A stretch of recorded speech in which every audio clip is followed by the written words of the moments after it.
we're going to discuss innovation, global competition, and global growth. My name is Shirley Yu. Joining me today are two distinguished economists from two distinctive parts of the world, China and the United States. Professor Ke Yu-jin of the London School of Economics. She's currently based in Beijing. David Goldman, deputy editor of Asia Times and former head of debt research at the Bank of America. Thank you, Ke Yu and David, for joining. David, it's hard for me to think that a company that saw a 30% revenue decline has had a great year. Yet in Huawei's annual report, and I trust that you have watched the live stream, it was very high-spirited. The company did manage to engineer a great turnaround. So I'd like to get a sense, what is your assessment of Huawei's 2021?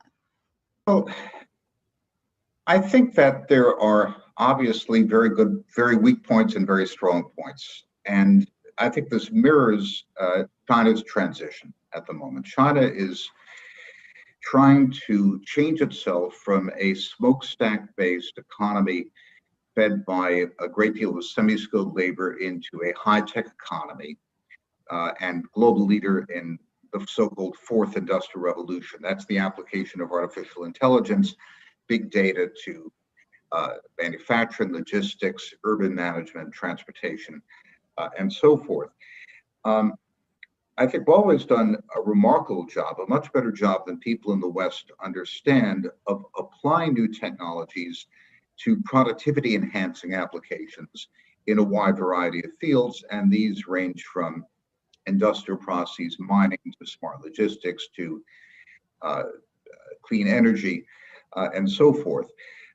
Clearly, Huawei's consumer businesses were hurt very badly by the lack of availability of high-end chips for smartphones. So its handset business got clobbered. And the negative spin that you read in the Western press on Huawei's results, of course, is that the profitability that the company showed was largely a result of asset sales, particularly its low-end Honor handset business. On the other hand, I think people in the West are only beginning to wake up to the enormous potential of the application of digital technology to productivity enhancement elsewhere. So the 5G to business, infrastructure, and other parts of Huawei's business have shown excellent growth. Huawei emphasized cloud. Cloud is a mature technology. Amazon's the world leader. Huawei's number 5. And it's probably, in my view, not going to be the main driver of revenues. But to the extent that the world learns that artificial intelligence, mobile broadband, big data, and so forth can transform virtually every part of economic activity, really a new revolution in economic life, I think Huawei has enormous opportunity to transform itself into a leader in the field, and has indeed been a visionary leader in this from the beginning. From the standpoint of American policy, I think that the idea that sanctions on high-end chips and attempts to reduce Huawei's participation in infrastructure build-out around the world have really missed the point of what Huawei is doing. The challenge to the United States is in the application of these technologies to a wide variety of industry. And there, we're beginning to see finally in the American media, at Asia Times, we've talked about this for years, we're beginning to see a number of reports that China really is the leader in application of 5G to industrial productivity, logistics, and so forth. Dan Strumpf had a piece March 13th in the Wall Street Journal. So it's a mixed picture, but the part that I think is likely to be decisive over the long term is the more positive side of the picture. Handsets are a mature, low-profit business, and the American sanctions directed against the handset business really, I think, were directed against the wrong targets. Strategically, Huawei has moved out of the range into a kind of business which it's very difficult for American sanctions to stop. Isn't that interesting? Even Guo Ping, the rotating chairman, I think in the annual report, alluded to the fact that had the sanctions not been in place, Huawei probably would not have forced itself into this comprehensive turnaround. But David just talked about Huawei today is clouds, AI is Huawei cards. Huawei it seems like Huawei is talking about everything new and exciting out there. How do you define Huawei today? Well, it's certainly very impressive to look at this, both the scope and the depth of their technologies. I think every one of these successful mega technology companies start first with their field of expertise, depth, and if there are synergies, and indeed that's an important condition, then it gets and it has the ability to expand horizontally, and certainly that is a sign of great success. But Huawei's core feature, the 5G market, I think there's something very special about it that is different from other technologies, especially the internet platform technologies that consumers, for instance, engage with. It is a leading edge technology. It entails very high fixed cost. Not only for the company, but also for the governments, companies, and countries that engage with that infrastructure. It's an investment and it's a commitment for the longer term. So it has high barriers of entry and difficult to imitate kind of technology. So these leading edge technologies, I think, are really critical for shaping the future, and they lead to general purpose technologies, which define innovation across all sectors, not just one. And I think this is the reason why Huawei can also reach into other areas and it's expand its scope, but noting the fact that its core area is still very much its main defining feature. But I think that Huawei can leverage its technologies, potentially the data that it has created, to build synergies around that. So it's quite impressive in terms of the scope it has discovered. Yeah. Very interesting. So technology does carry a fundamental characteristics of global public good. But now, Ke, just to follow up on what you said, global competition is centered on technology today, maybe to a lesser extent on finance. How close is China, if you were to chart China and the US today, how close is China to the global technological frontier? This answer deserves a quite nuanced, this question deserves a nuanced answer because it is relatively complex. I would say that, of course, a notable feature of Chinese leading technologies is around, especially in the internet technology platforms where business model innovations, the linkage between data, consumers, and all the applications are incredibly impressive and for sure at the frontier. But there's a question of whether this is really truly defining high tech and leading tech and the kind of leading edge tech that defines future innovation that we just spoke about. Huawei is a great example of being in that very prestigious position. But I think that even in terms of high tech, China is catching up very quickly, and in some areas on par with the U.S. But I want to make a distinction between mastery of high tech, which I'm very optimistic about Chinese companies leading the way or being able to lead the way soon, and technological breakthroughs, the kind of fundamental technology discoveries, say, finding a cure to cancer. Of course, no one has done that yet, but those are the kind of breakthrough technologies that are truly significant. And on that front, you need a system that has very solid basic research, fundamental research, and it needs to be linked to universities, linked to industries, to businesses, to the government, that kind of horizontal system, which China is still working on, and which countries like the U.S. has fomented post-World War, as seen in the Manhattan Project or the Apollo program. On that, I think we need to be a little bit more realistic about where China is. And I think there's still some distance, but even mastery of high tech and artificial intelligence, cloud computing, etc. I'm quite optimistic about its trends. Interesting. So you just said we have to be realistic about it. What is your realistic view, David? Oh, if you look at American history, there's an economist named Lin Yifu, who was formerly chief economist in World Bank, now working back in China, who published a book on China and the Fourth Industrial Revolution recently. And he compared China's position to the United States to the American position with respect to Great Britain at the end of the 19th century. The biggest steelmaker in the world at the end of the 19th century was Andrew Carnegie, became the core of US Steel. The technology he used came from Britain. In fact, it came from the Song dynasty much earlier, but the forced air process or Bessemer process, which made Carnegie's steel empire possible, was not an American invention at all. It was a matter of applying it in scale. Now, the great paradox for economics is that we have a digital miracle in the United States, which was invented in the 1970s and 1980s and has, through the expansion of consumer technology, mainly created vast amounts of wealth, trillions of dollars of market capitalization for American tech companies. This is a spectacular achievement, and it's an American achievement. China is trying to catch up. On the other hand, what economists marvel at is that there has been almost no productivity spinoff from this digital economy into the rest of the economy. It's been in its own bubble. You have great productivity for IT for itself. And American productivity has been declining for most of the last 20 years. The productivity growth rate has been stagnant.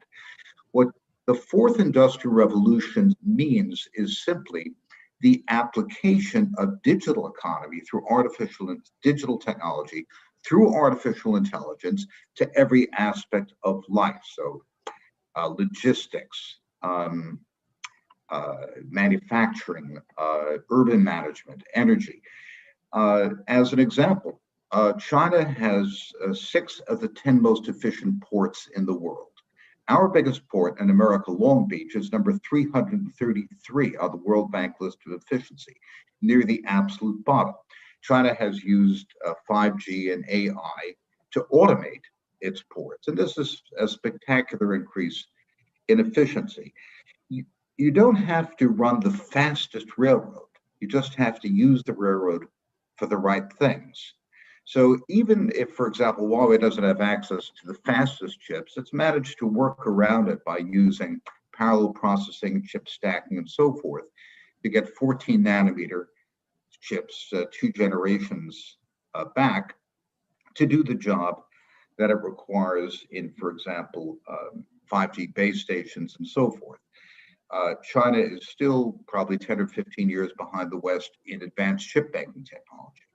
By most estimates, it'll take China at least 10 years to catch up.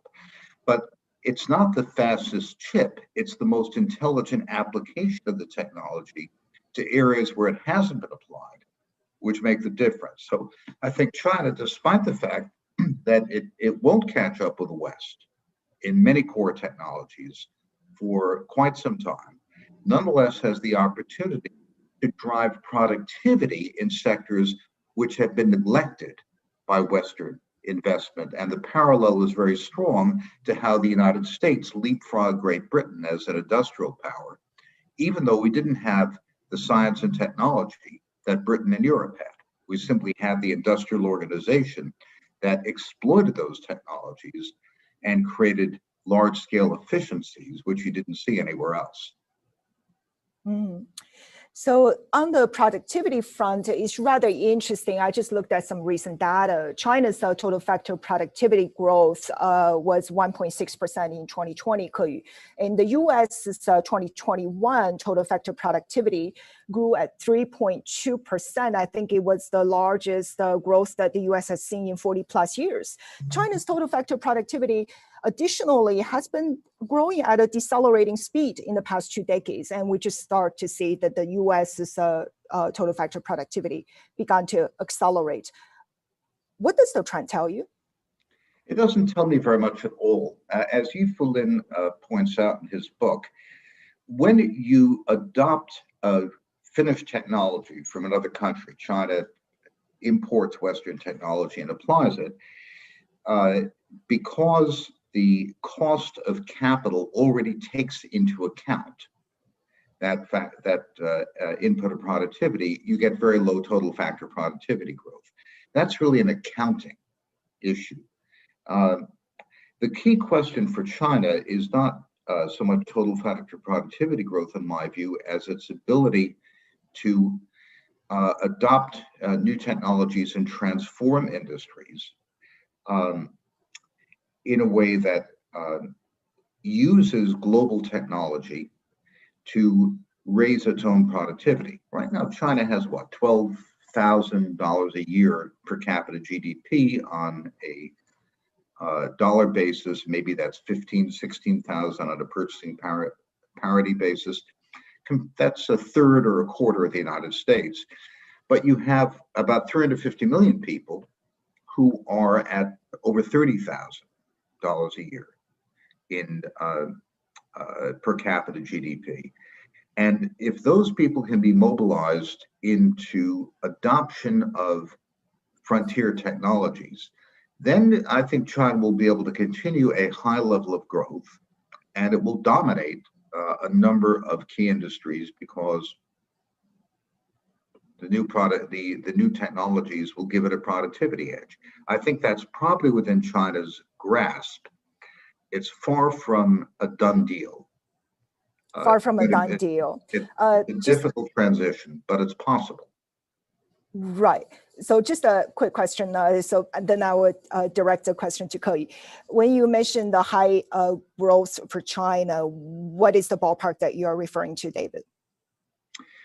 I'm sorry, could you repeat the question? When you said earlier that China will be able to maintain a high level of growth, so what is that high level of growth that you are referring to? Well, I think maintaining a 6% growth rate for the next 20 years would be an extraordinary achievement at China's current level of per capita. Mm-hmm. That's what Lin Yifu thinks is possible. So Ke, similarly on the productivity issue, I know you did quite a bit of talk on this at Harvard recently. So China's total factor productivity growth is at half of the United States currently, and it's been decelerating. Can you explain to us economically what's been going on with all these innovation that's happening in China? Well, certainly it's a worldwide puzzle why, innovation has not translated into total productivity, total factor productivity that accelerates GDP. That's also been the case in the United States and the Western economies. So I think there are a series of explanations for that. But on China in particular, total factor productivity is really everything that's not explained by growth in the factor inputs, capital and labor. So it's a big gray box, big black box, and lots of things are going on.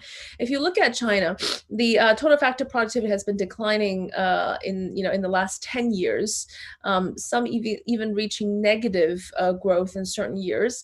And one potential, very plausible key explanation is the increasing misallocation of resources.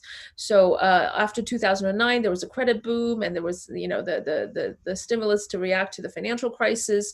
So a lot of these funds went into infrastructure or went into real estate, went into SOEs rather than in private sector. And that channeling of resources to low productivity areas can drag down total factor productivity.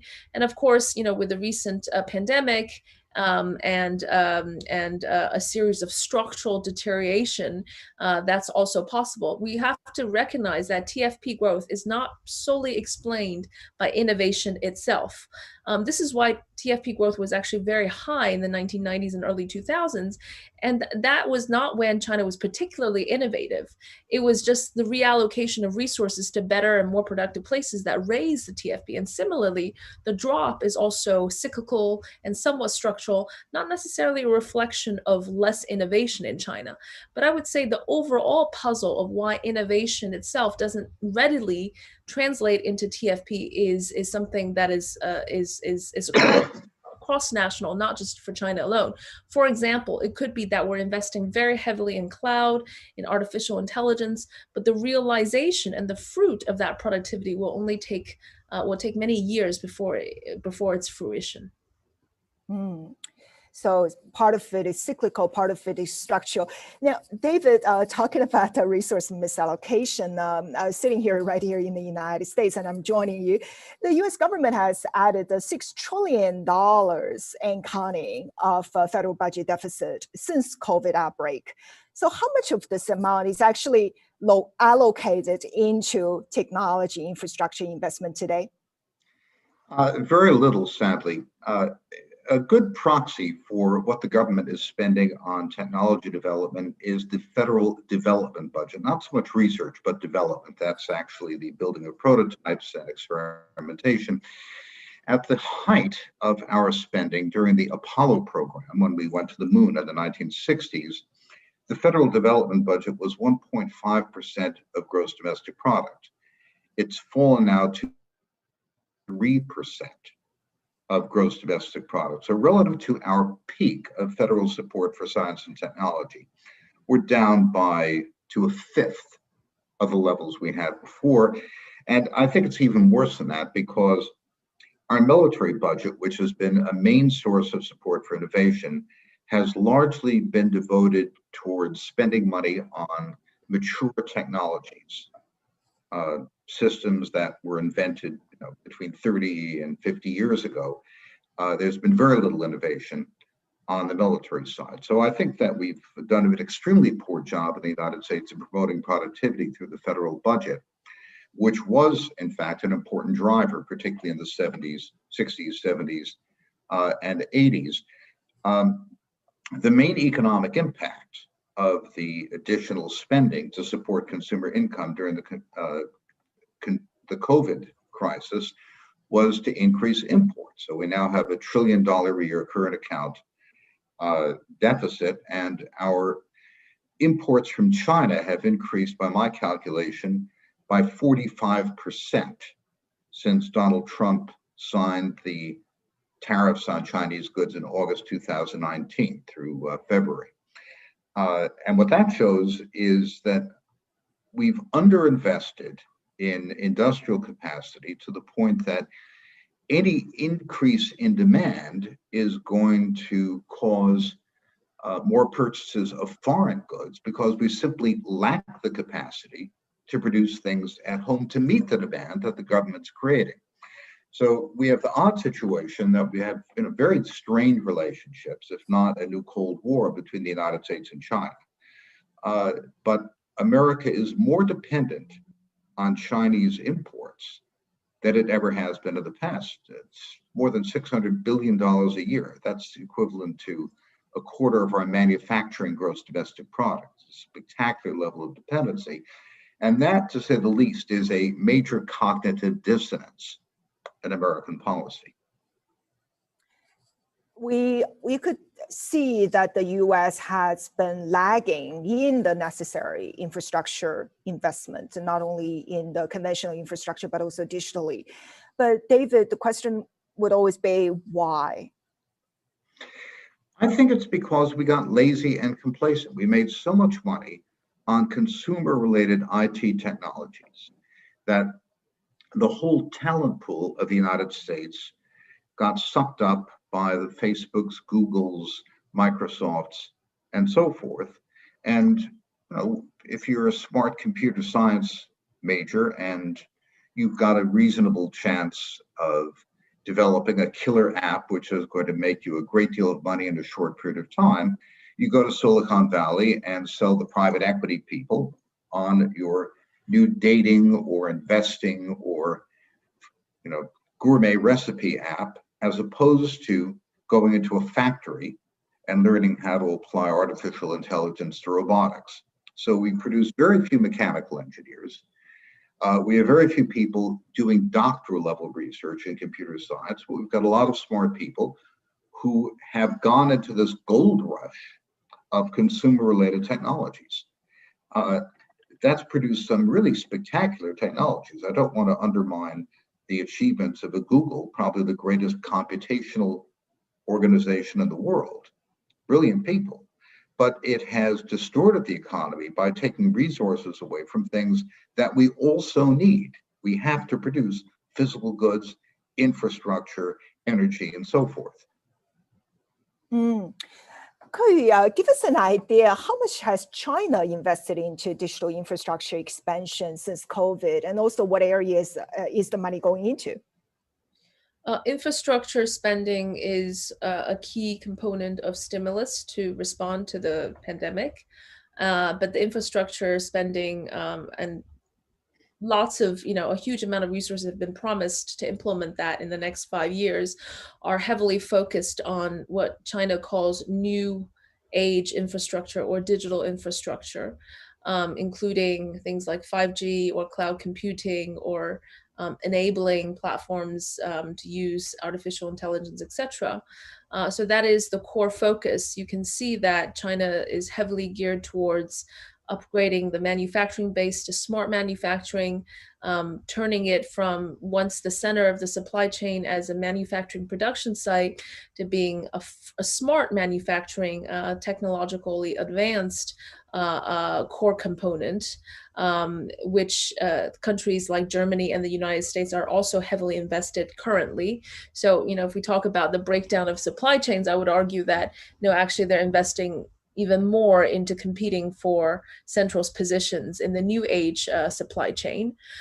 So infrastructure spending is something that Chinese government has had experience of in the past with a 4 trillion RMB fiscal stimulus after 2009. It went into more traditional aspects of infrastructure, but now it's really turned into digital connectivity and new infrastructure. So that, I would say, is part of China's very strong push to develop core technologies and technological advancement, with the added benefit of a stimulus effect to the economy.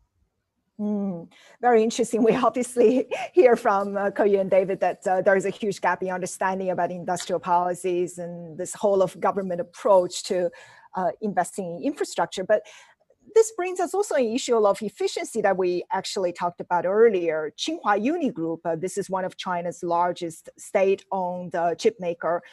It went bankrupt last year, and Chinese government has pumped an enormous amount of investment into this company for research and innovation. So should the Chinese government today give money to state-owned companies and say, hey, here's the money, go innovate? David, what do you think? Yeah, I don't think the money is the issue. I think the managerial style is the issue. I know a great deal about Tsinghua Uni Group and its history. And it started in one room with a bunch of unemployed Chinese physics PhDs working 18-hour days around a big table on their individual PCs, taking about a year learning how to do chip development. But after a year, they did absolutely brilliant chip design. They were heavily incentivized. And then, when Tsinghua Uni Group took the place over and ran it in much more top-down bureaucratic style, they ruined the entrepreneurial spirit. So a great deal of this is simply not knowing how to manage tech people. One of the things that made America so effective when we created the digital revolution in the 1970s is that you'd get grants from the government. Nothing happened without a government grant. The Defense Department financed every single project without exception that went into the digital age, but they did so by giving it to companies who had their own laboratories, General Electric, RCA, IBM, and so forth. And then you've had eccentric, maverick inventors who had their own obsessions with new ideas, who used that and did something entirely different than they were supposed to do. It's something of a proverb that China is extremely good about doing whatever it intends to do. If you have a Manhattan Project, you want to accomplish something very specific, you'll get it done no matter what. You put enough resources into it, work as many hours a day as you need to do it. What America has done very well is to explore the unknowns, to give room to the eccentrics, the oddballs, the mavericks who have a new idea, and to come up with things that nobody expected to invent. So I think Chinese companies, not China, but Chinese companies still have an issue of technological culture which is a challenge. Now, Huawei is certainly one of the most innovative and entrepreneurial companies. Also important to remember, and I keep reminding Americans of this, Huawei is not a Chinese company. It's a global company. It has tens of thousands of non-Chinese employees, most of whom are involved in research and development. So as a global company, it's been extremely innovative. Other Chinese companies have been far less effective. Tsinghua Unit Group is an example, and there are many examples, as you know, of chip-making companies, which also went bankrupt because of poor management. So I think China, although its accomplishments have been spectacular, unique in history in many respects, still has a great deal to learn about technological innovation. And that will be a challenge to corporate culture in many Chinese companies. Huawei, in that respect, has done an exemplary job. As I said, but it's not a Chinese company, it's a global company, very unique company. Very interestingly, in the annual report session, actually, that was a question that was directed to Mr. Guo Ping, and I think he talked about Huawei learned to set up these army of PhDs actually from Google. So, which, armies, traditionally we think about it as a very Chinese sort of concept. That's a very interesting point of view. Do you subscribe to that? Does Chinese technology companies have a corporate culture issue? Well, I can't, talk more. I mean, there are so many specific cases, and I think corporate governance and all culture is changing all the time. It's quite dynamic, but research and develop is really fundamental if we think about this. If we're talking about core technologies that will change people's lives, and even just for the purpose of competition, global competition, garnering market shares, R&D is absolutely essential. But it is the kind of companies like Huawei and Google who can actually do that, a colossal amount of R&D that is required. Otherwise, you need state help and state aid, but still it's very different. So I would say that, having Huawei's commitment to R&D, to basic fundamental knowledge and science is one of the core reasons that it has built this a very impressive, sphere and going into the future. So we need more of that in China. If we look at the data, the R&D share of spending is still quite low for the private sectors. And, speaking about state funding, it's absolutely necessary, but the state can't pick the winners. That's one of the lessons of also trying to pick the industrial winners in the past. The state is good at mobilization, coordination, horizontally, vertically, etc., but it is not necessarily the most successful at picking winners. And that's a big dilemma, because companies need to build to a certain scale and a certain level of success before they can really engage in that kind of R&D spending.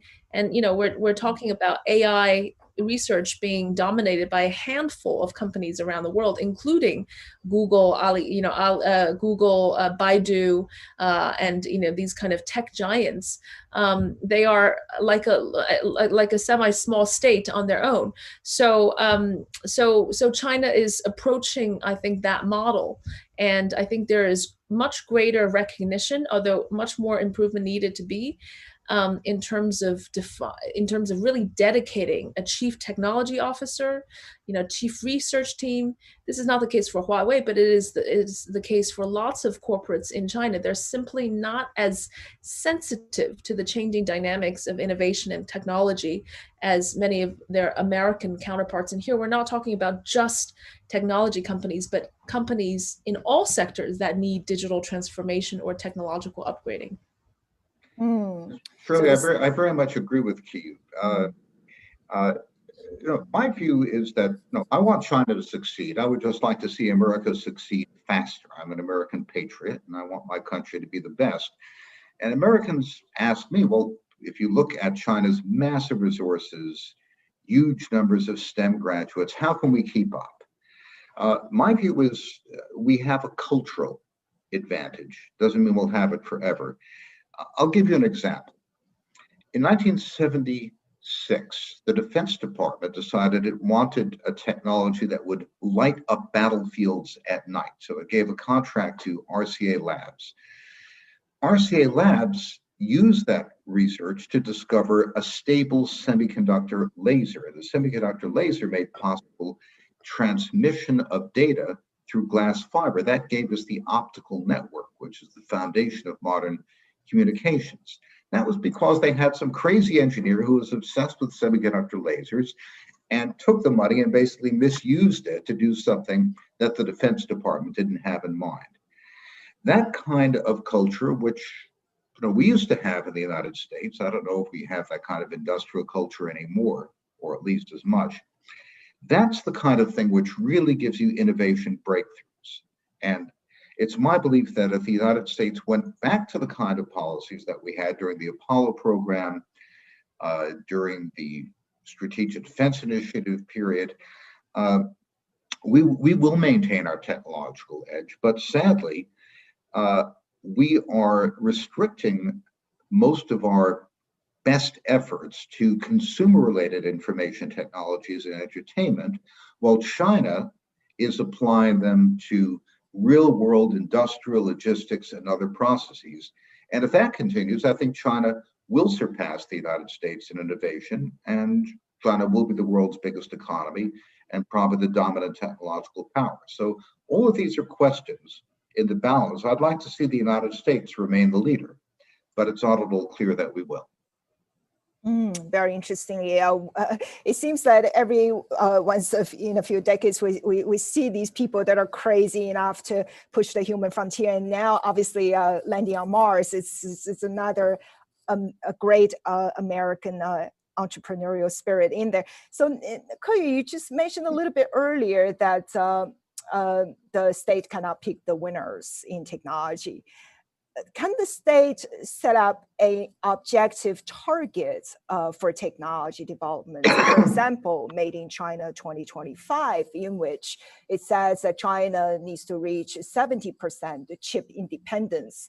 Now looking at it just in 4 years' time, is that achievable? The central government likes to set the tone and the objective, and then the local government carries out and tries to implement some of these objectives by working very closely with the private sector or SOEs, depending on who is likely to be the winner. And that's traditionally been the model for all kinds of objectives, whether it's technology or growth. So I think the tone setting is an important one, because it focuses China's economic resources and a focus on certain key areas like artificial intelligence, like high technology. But again, it can't determine the outcomes, right? It can't determine whether these goals are necessarily achievable or not, but it gives the central government some kind of guidance, local governments also guidance, how much resources are spent on what sectors. And I think there is a certain degree of utility in that, just as China's industrialization has picked up very rapidly, protecting its industry, some of its industry, and fostering their growth. So I think at the macro level, it does make sense, but really the devil is in the details. It's in the micro level. I fully agree with David's assessment, particularly on chips. I think this is one area where China is lagging significantly behind, not only because of the core components and technologies, but just much accumulated knowledge. A lot of these high-tech areas are accumulation of knowledge and experience and skill and know-how that just can't be done within a short period of time. So I can't judge on whether it's achievable or not, and I'm not going to pass any judgment, but I would just say that China's strategy is mostly from the macro level, setting the tone and attitude, and then coming down to micro implementation. But as we can see, the private sector is really playing a much more major role in carrying out these technological developments. And talking about infrastructure expenditure in China, it's actually quite surprising to me when I listened to the Huawei annual report. CFO Sabrina Meng said that most of the 5G infrastructures inside China has pretty much been completed in 2020 and 2021. So there's nothing much left to be built inside the Chinese territory, I guess. So in order to sustain a 5.5% growth for 2022, you just mentioned infrastructure is going to play a major role. So tell us about this new Chinese government's national strategy of this data computing power, east-west migration. What is the logic behind it? I'm not sure that I agree that one can sustain the 5.5% growth in 2022, nor am I so optimistic about the 6% average growth going forward. I think there's some real structural issues in China. I'm not saying that there's no potential for these growth. I'm just saying that, for instance, the internal migration, if you let the hukou permits be a little bit looser so that internal migration flows, internal trade barriers fall, that's a major boost to GDP. You let the service sector expand, that's a major boost to employment and hence GDP. And removing a lot of these distortions will also improve GDP over the long run. But right now, we're fighting a pandemic. There are geopolitical issues, energy problems that's going to hurt growth all around, and China is not going to be spared of that. So I don't think some infrastructure spending will actually compensate for these other factors in play. So I'm not so optimistic about the growth rates per se, but I would say that any kind of major investment that has fruits and fruition and returns going to the future, including education, including social infrastructure or digital infrastructure, are all good investments, even if they're not realized immediately. It's the best investment for the future. David, you were quite optimistic about China's structural economic growth there. This is the first time I've heard you saying that, well, I'm not so sure. Do you have a second thought, David? How difficult is in reality China is striking its projected growth target this year? Q is absolutely right. This year is going to be very uncertain, particularly because of the COVID situation. And of course, the increase in energy prices doesn't help either. COVID is the great unknown factor, and it could lead to much lower growth than the State Council has been looking for, which is roughly 5.5%. Long term, there's no reason why Chinese per capita income could not reach half of that of the United States by, say, 2050. That's the objective which the State Council has set. Lin Yifu in his book thinks that it's achievable, and that would be, growth close to 6%. Remember that a great deal of China's enormous growth in the past was largely, as Q said, a result of internal migration. When you urbanize, you go from largely a rural subsistence farming economy, excuse me, to an industrial economy. You get a huge one-time productivity gain. The productivity gains that could be achieved with fourth industrial revolution technologies are impressive, but they are not the same as going from farming to industry. They're more incremental. So the double-digit growth that China had in the is no longer sustainable. Deng Xiaoping era is obviously unachievable, but I think of long-term high growth rate, if China is successful in disseminating these technologies through its economy, is certainly possible. And then, of course, you reach a plateau. Once you build that out, then growth has to slow because unless you come up with something entirely different and new. And as China pushes closer to the global technological frontier, productivity growth slows down as well. So now I was just cued that we have only a few minutes left over here. We're thoroughly enjoying the conversation, but thank you so much for all our audience for tuning in. Just one last question before we close today's session, please. Let's think forward a little bit. In 20 years' time,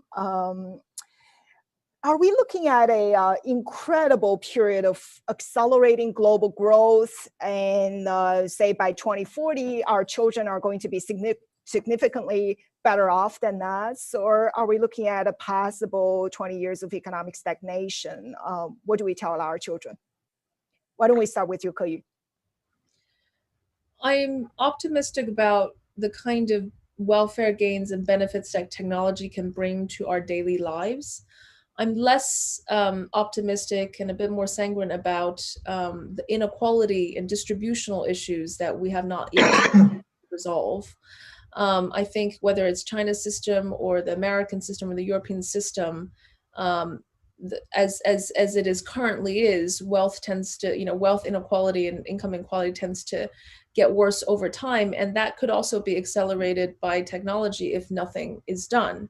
So something has to be done to ensure more equitable distribution, and I don't think any of us have figured out how to do that yet. David?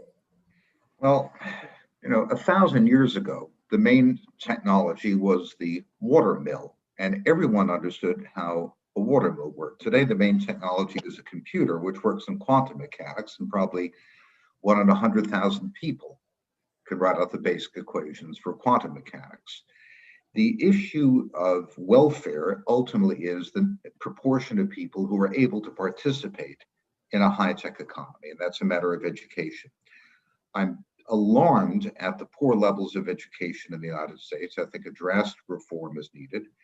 I'm impressed by some of the progress that China has made in its educational system, though it's coming, of course, from a relatively low level. So whether our children benefit, I think, depends on whether we teach them adequately to prepare them for a very different kind of world. Otherwise, there's a significant risk that enormous inequalities will lead to social instability and political instability, as I think Ke was suggesting. So we're really at a critical turning point, and I think our children may judge us very harshly 30 years from now if we don't address these problems in the right way. So we obviously have much more pressing issues to address in our current era. With that, please allow me to thank David Goldman, Deputy Editor of Asia Times, Professor Ke Jin of the London School of Economics for your time this morning. And have a good day, everyone. Thank you very much. Thank you, everyone. It's a really fantastic live stream.